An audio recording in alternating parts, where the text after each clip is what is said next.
ஆனந்தம் விளையாடும் வீடு, 4 அன்றில்கள் ஒன்றான கூடு, இது ஆனந்தம் விளையாடும் வீடு.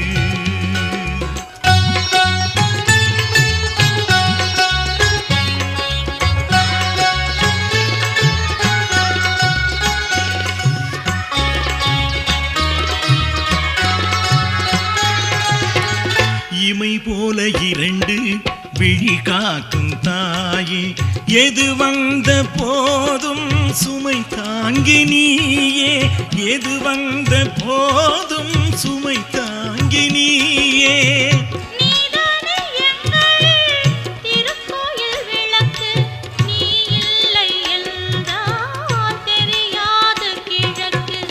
ஆனந்தம் விளையாடும் வீடு, 4 அன்றில்கள் ஒன்றான கூடு, இது ஆனந்தம் விளையாடும் வீடு. ஐயா இல்லைங்களா? வாங்க, ஐயா உள்ளதான் இருக்காரு. ஆமா, நீங்க என்ன விஷயமா வந்திருக்கீங்க? அதாவதுங்கம்மா, லட்சுமி, சரஸ்வதி, ஈஸ்வரி, இந்த 3 தெய்வங்களுக்கும் எல்லா ஊர்லயும் கோயில் இருக்கு. ஆனா பாருங்க, நம்ம பட்டணத்துல இல்லை. அதனால இந்த 30 தெய்வங்களுக்கும் நம்ம ஊர்ல ஒரு கோயில் கட்டணும்னு ஊரு பத்து முடிவு பண்ணிருக்கிறாங்க. இது சம்பந்தமா ஐயா கிட்ட சொல்லிட்டு போலான்னு வந்தாங்கம்மா. பரவாயில்லப்பா, நீங்க நல்ல விஷயமா தானே வந்திருக்கீங்க. பள்ளிக்கூடம் இல்லாத ஊரும் கோயில் இல்லாத ஊரும் இந்த உலகத்துல இருக்கவே கூடாது. என்ன சகுந்தலா, யார்கிட்ட பேசிட்டு இருக்க? ஐயா, நான் தான் கிருஷ்ணா வந்திருக்கிறேங்க. வாப்பா கிருஷ்ணா, வா. ஆமா, நேத்தே வருவேன்னு எதிர்பார்த்தேன். சரி, வந்து உட்காரு. ஆமா, டீ காபி ஏதாவது சாப்பிட்றீங்களா? ஐயா, அதெல்லாம் ஒன்றும் வேண்டாங்க. நான் வரும்போது மாரியம்மன் கோயில் வழியாக தான் வந்தேன். கோயிலில் கூழ் ஊற்றிட்டு இருந்தாங்க, மனசார ஊற்றுனாங்க, வயிறார குடிச்சிட்டு வந்துட்டேன். என்னங்க இது, வீட்டுக்கு வந்துட்டு எதுவுமே சாப்பிடாம போனா எப்படி? இருங்க, மோர் கொண்டு வரேன். அம்மா, அதெல்லாம் ஒன்றும் வேண்டாங்கம்மா, நம்ம வீடு தானே, எப்போ வேணாலும் சாப்பிட்டுக்கலாம். சரி, வந்த விஷயத்த பேசுவோம். வசூல் எப்படி, பரவாயில்லையா? எப்போ வேலை ஆரம்பிக்கலாம்னு சொல்லியிருக்காங்க? ஆனால் வர புதன்கிழமை நாள் நல்லா இருக்குன்னு ஐயர் சொன்னாருங்க. காலையில் ஒரு 9 மணிக்கு பூஜையை முடிச்சுட்டு முகூர்த்த கால் போட்டுடலான்னு சொன்னாருங்க. நீங்கள் மறக்காமல் வந்துடுங்க. வரும்போது உங்கள் நண்பர் தர்மராஜ் ஐயாவையும் கூட்டிகிட்டு வந்துடுங்க. நான் போகும்போது அப்படியே ஒரு எட்டு பார்த்துட்டு போயிடுறேங்க ஐயாவையும். ஏங்க, அவரு பொண்டாட்டி என்ன கூட விட்டுட்டு போயிடுவாரு, ஆனா அவர் நண்பரை மட்டும் விட்டுட்டு எங்கேயுமே போக மாட்டாரு. கூட இல்லாம நானா? நீங்க போய் ஆக வேண்டிய வேலை பாருங்க. கரெக்ட் டைமுக்கு நாம வந்து சேர்ந்துருவோம். ஆமா, நீயே எப்படி பொறாமப்படுறிய? மற்றவங்க எல்லாம் என்ன எவ்வளவு பொறாமப்படுவாங்க. அவனே என்னை ஒரு இடத்துல நிறுத்தி பெரிய பூசணிக்காயா சுத்தி தான் இன்னைக்கு திருஷ்டி கழிக்கணும் மாட்டேங்குது. சரிங்க ஐயா, நான் வரட்டுங்களா? உத்தரவு வாங்கிக்கிறேங்க. சரிப்பா, போயிட்டு வாங்க.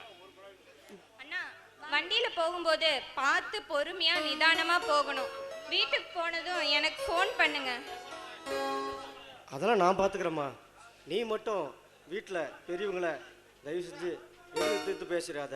பொண்ணுக்கு தேவை பொறுமையும் நிதானமும் தான். அவசரப்பட்டு வார்த்தையை இறைச்சிடாதம்மா, நிதானமாக இரு.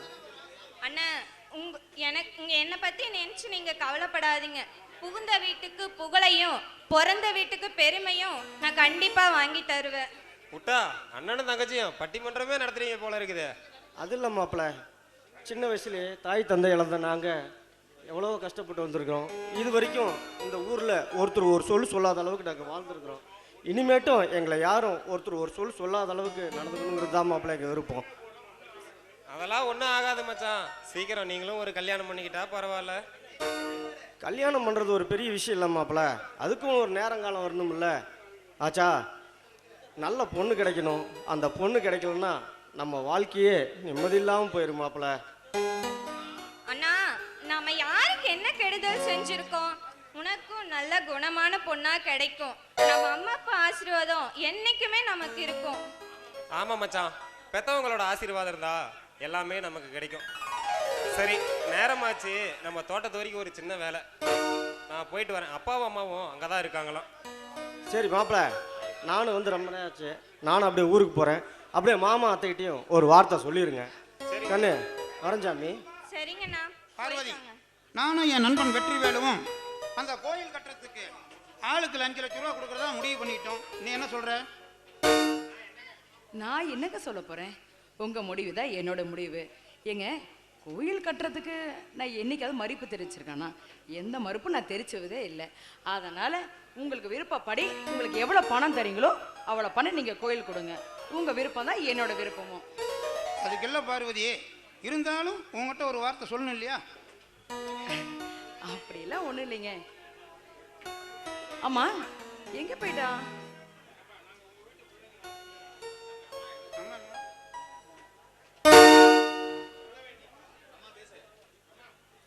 ஏன்பா சொல்ல வேண்டிய எதையுமே எங்ககிட்டலாம் எதுவுமே சொல்றது கிடையாது, கேட்க வேண்டியதும் எதுவும் கேட்கறது இல்ல. ஆமா, எனக்கு ஒரு சந்தேகம், நாங்க உங்க பிள்ளைங்களா இல்ல வேலைக்காரங்களா? ஒரு மரியாதைக்கு கூட எங்ககிட்ட எதுவுமே சொல்றது இல்லையேப்பா. என்னடி பேச்செல்லாம் ஒரு மாதிரியா பேசுற? மரியாதைலாம் குறைவா இருக்கு, வாய் ரொம்ப நீண்டு போச்சா? பின் என்னங்க அத்தா, ஏன் கோவப்படுறீங்க? ரமா கேட்டதில் என்ன தப்பு இருக்கு? இங்கே மாமா பாட்டுக்கு 5 லட்சம் தரேன்னு சொல்லிட்டாரு, அங்கே எங்கள் அண்ணன் அவர் 5 லட்சம் தரேன்னு சொல்லிட்டாரு. இப்படி 2 பேரும் கோயில் குளம் அப்படி இப்படின்னு தர்மம் பண்ணிக்கிட்டே இருந்தா நாளைக்கு நாங்கள் பிச்சை எடுக்கிறத நடுத்தருவில். மாப்பிள்ள, எல்லாம் எங்களுக்கு தெரியும். நீங்க போய் அவங்க எங்க வேலையை மட்டும் பாருங்க. ஏங்க நீங்க வாங்க, நம்ம போலாம். என்னமோ பண்ணுங்க, தனக்கு மிஞ்சுதான் தானம் தர்மம், இதை தெரிஞ்சுக்கோங்க, அது போதும். இறக்கிற கிணறு தான் ஊரும்னு சொல்லுவாங்க, தர்மம் தலை காக்கும்னு சொல்லுவாங்க. அதை விட காய்க்கிற மரத்துக்கு தான் கல்லடி விழுவும்னு சொல்லுவாங்க.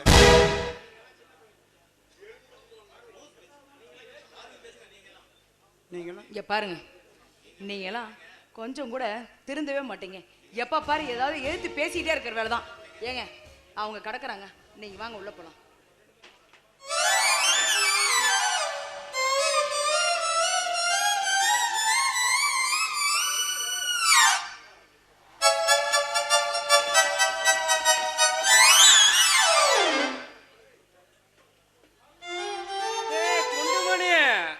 உனக்கு எனக்கு ஒரு போட்டி வச்சுக்கலாமா? சரிடா குஞ்சுமணி, என்ன போட்டின்னு சொல்லு, நான் ரெடி. நீயா நானும் பார்க்கலாமா?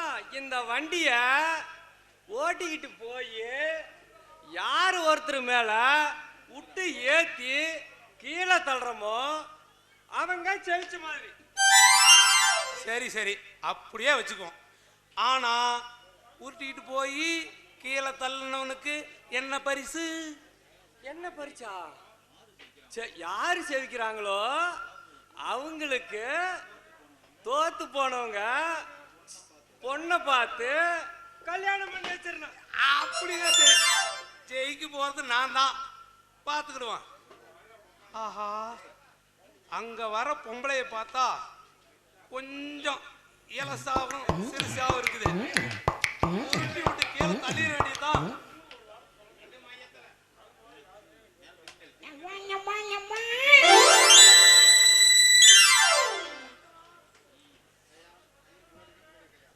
யோ, உனக்கு கண்ணு முன்னாடி இருக்கா இல்ல பின்னாடி இருக்காயா?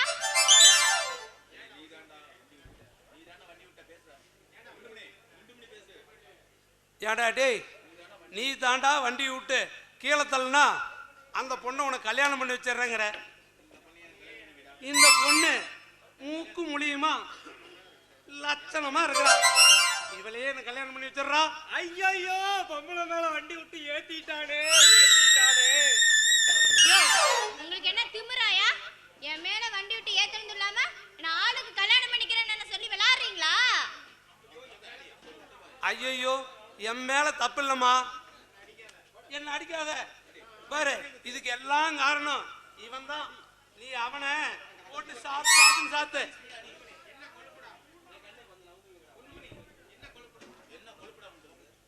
யோ, என்ன கொழுப்புடா உனக்கு? சின்ன பசங்களாட்ட டயர் வண்டி ஓட்டி விளையாண்டுட்டு இருக்கீங்க. கை கால் உடைஞ்சா என்னை யாரையா கல்யாணம் பண்ணிப்பா? நீ கவலையே படாதம்மா. நாங்க 2 பேரும் உன்னைய மாத்தி மாத்தி கல்யாணம் பண்ணிக்கிறோம். 2 பேரு மாத்தி மாத்தி உன்னை கல்யாணம் பண்ணிக்கிறோம். யோ இங்க வாயா. யோ நான் என்ன உங்களுக்கு விளையாட்டு பொம்மையா? ஆளாளுக்கு தாலி கட்டி விளையாடுறதுக்கு? யோ என்கிட்ட வச்சுக்கிட்ட உங்க 2 பேருக்கு ஃபேமிலி பிளானிங் பண்ணி விட்டுருவேன். ஜாக்கிரதை. ஐயோ குடும்ப கட்டுப்பாடா. நாங்க என்ன ஐயோ, கல்யாணம் சாமி வேண்டாமா?